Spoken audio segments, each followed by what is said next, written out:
यवतमाळच्या आर्णी ते सावळी मार्गावरील केळझरा कोमटी शेत शिवारात अघोरी कृत्याचा प्रकार उघडकीस आला। यामध्ये कापलेला कोंबडा, साडी, नारळ, लिंबू यासह इतरही साहित्य आढळून आलं।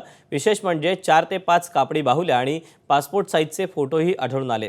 दरम्यान या घटनेची माहिती नागरिकांनी आर्णी पोलिसांना दिली, त्यावरून पोलिसांनी तात्काळ घटनास्थळी दाखल होत संपूर्ण पूजेचं साहित्य जप्त केलं। या घटनेमुळे परिसरात काहीशी खळबळ माजली आहे।